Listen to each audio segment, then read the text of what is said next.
एक रियासत का राजा हो, नवाब हो, वो किसी पंडित के बताए हुए पे और काजी के फतवे को नहीं काट सकता, कौम से ही बाहर हो जाता हो। बाजीराव पेशवा जी ने ये कहा कि ऐसा ना हो कि लोग ये कहें अच्छा कि एक ब्राह्मण भोजन करता रहा और एक हिंदुस्तान का राजा स्वराज्य के लिए लड़ने वाला वो हार गया। अब छत्रपति शिवाजी महाराज की भी कई पत्नियां थीं और लोगों के राजा नवाबों की 700 बीवियां हुआ करती थी। अगर बाजीराव पेशवा ने 2 कर ली तो क्यों उधम मचा दी। जो टारगेट था वो शुरू से ये था कि विदेशी आक्रमणकारियों से लड़ना, चाहे वो अंग्रेज हो, चाहे मुगल हो, चाहे कोई भी हो। जबकि ऐसा लिखा हुआ है, even a powerful Maratha general could not change the decision of the orthodox Pune pandit. मतलब इतना पावरफुल आदमी, मैं इससे पहले पूर्व में भी कह चुका हूँ कि एक रियासत का राजा हो, नवाब हो, वो किसी पंडित के बताए हुए पे और काजी के फतवे को नहीं काट सकता, कौम से ही बाहर हो जाता हो, क्योंकि पूरी कौम खिलाफ हो जाती है। कितने बड़ा राजा हो, एक रियासत का नवाब हो, और अगर किसी काजी ने एक काजी ने शहर के कह दिया कि नहीं साहब ये गलत है, ये शरीयत के खिलाफ है, तो वो तो मामला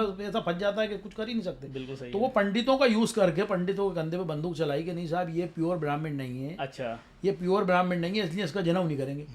जबकि उनका बाकायदा विवाह हुआ था, वो सारे मराठा सरदार उस जंग में मौजूद थे, और महाराजा छत्रसाल ने खुद डोला रवाना करा। जो लोग डोला लेके आए थे उनके भी वंशज आज भी मौजूद हैं। अच्छा, ये सब चीज़ें नहीं। और ये विवाह क्यों हुआ ये भी बता दूं आपको।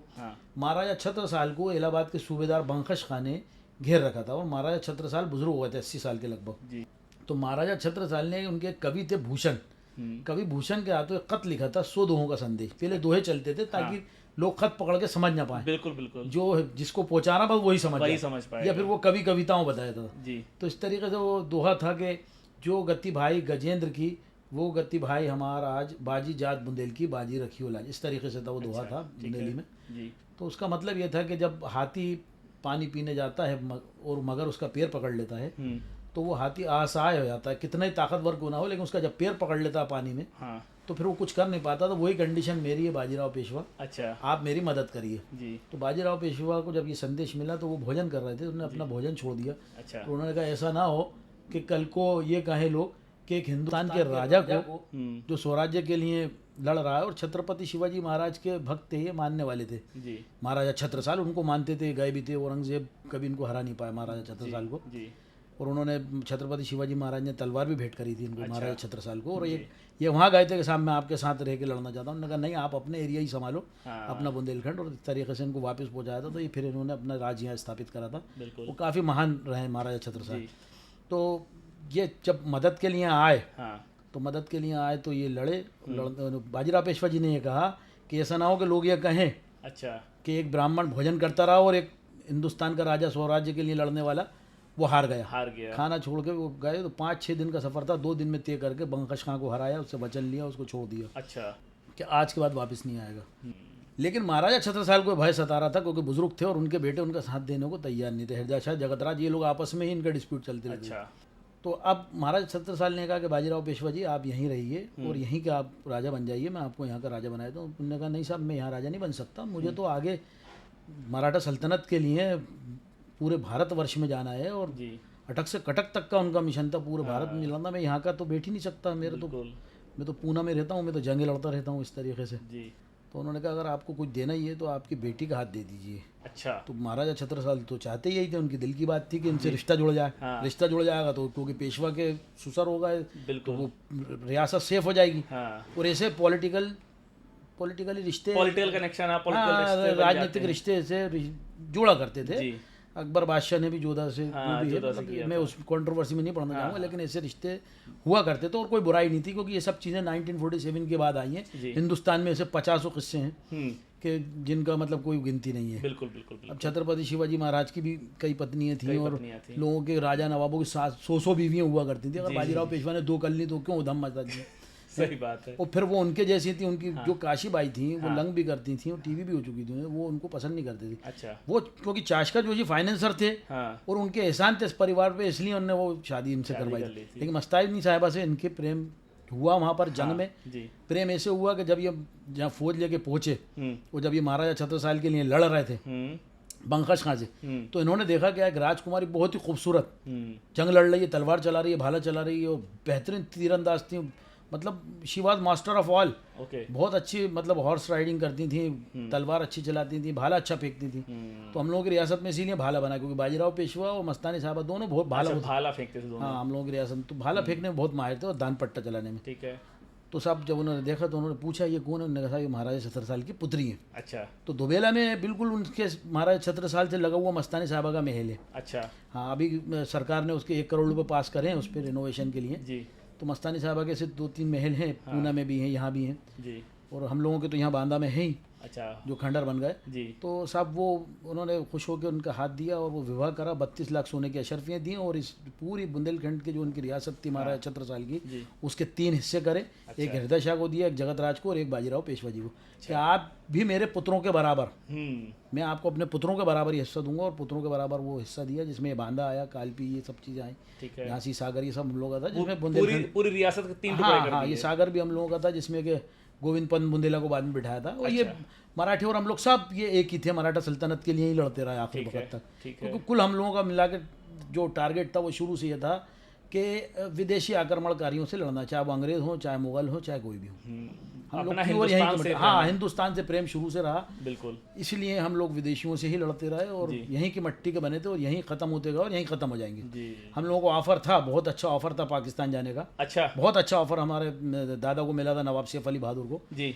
अपनी रियासतों के महल छोड़ने के बाद वो इंदौर में रहते रहे, और इंदौर से सीहोर चले गए, लेकिन उन्होंने वो पाकिस्तान को ऑफर छोड़ दिया।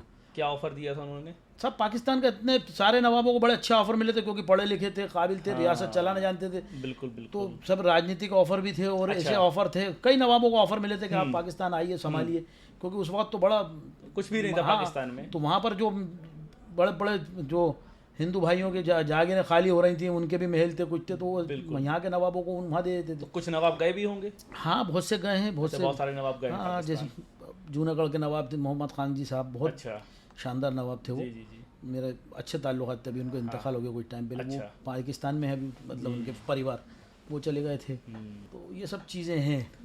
तो जब आपकी रियासत ख़त्म की गई, तो उसमें क्या कोई साजिश के तहत आपकी रियासत ख़त्म की गई कि सारी रियासतें एक साथ ही अलग कर दी गई थी? नहीं साहब, हमारा तो सिर्फ इसलिए ख़त्म की गई कि हम लोगों के पीछे बैकअप कर रहा था कोई ना कोई, कि बुंदेलखंड में ये ब्राह्मण परिवार क्यों फैल रहा है। अच्छा। और ख़ास तौर पे पेशवा परिवार, क्योंकि जो पेशवाओं के सेवक थे उनको डर था कि यार अगर ये पेशवाओं के वंशज यहाँ आके रहने लगे तो हम तो शुरू से इनके सेवक रहे, वो दब के रहे, इनसे डर के रहे, तो ऐसा ना हो कि ये पेशवाओं की औलादें हावी हो जाएं हम पे और हमारी रियासतें ख़तरे में आ जाए। अच्छा। या इनकी जी हुजूरी करने पड़े। तो कुछ यहाँ आसपास की रियासतें, इशारा मेरा काफ़ी, आप समझ जाइएगा जी जी जी कौन सेवक रहे थे क्या थे। तो इन लोगों की भी एक कॉन्स्पिरेसी रही थी जी कि भाई ये जो पूरा ग्रुप बन रहा था, हाँ। ताट्य टोपे ब्राह्मण, राव साहब ब्राह्मण, तो ये सारा परिवार जो था एक पूरा ग्रुप था। अच्छा। ये ब्राह्मणों का था और सारे के सारे सब पूना से आए हुए थे जी। जैसे राव साहब हुए, ताट्य टोपे हुए, नाना साहब हुए, नवाब बांदा हुए।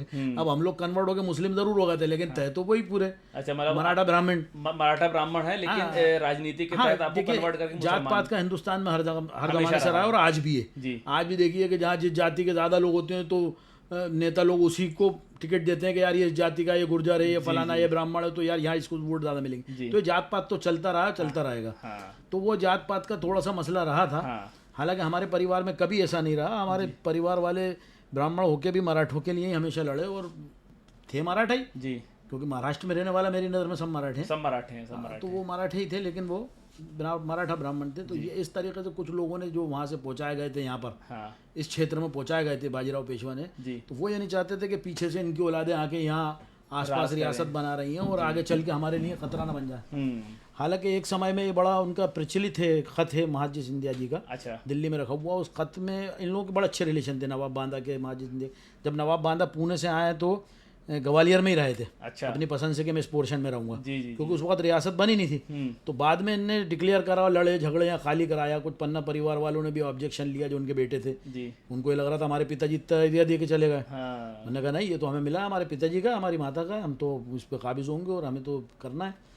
तो ये लड़ झगड़ के ये लिया। तो महाजी सिंधिया ने उस वक़्त के पेशवा को ये ख़त लिखा था कि अली बहादुर को दिल्ली के तख्त पे अब समय आ गया कि बिठा देना चाहिए। अच्छा, जो बांदा के नवाब थे उस समय। हाँ जी। तो बड़े अच्छे रिलेशन भी रहे जी। लेकिन होता क्या है कि कई बार परिवार का मामले चेंज होते जाते हैं, कहीं अडॉप्शन हो जाता है, कहीं वो वंश चेंज हो जाता है, कहीं मैं कह रहा हूँ ना, रानू जी शिंदे हुए, मल्हार राव को बड़ा वफादार, बड़ा करीबी थे, लेकिन क्या होता है आम जनता इन चीज़ों से अवेयर नहीं होती। मुझे बड़ा सौभाग्य है जी कि हिंदुस्तान में देखिए आप कई रियासतें, मैं समझता हूँ 80 या 90%, मतलब एक बता रहा हूँ अंदाज़ा, 80-90% रजवाड़ों में कहीं ना कहीं अडॉप्शन हो चुका है। बिल्कुल हो चुका है। लेकिन एक मेरा परिवार ऐसा है अच्छा। कि मैं ठोक के कह सकता हूँ ये बात कि मेरा DNA चेक करा लो आप, मैं बाजीराव पेशवा जी का डायरेक्ट 8वां वंशज हूँ।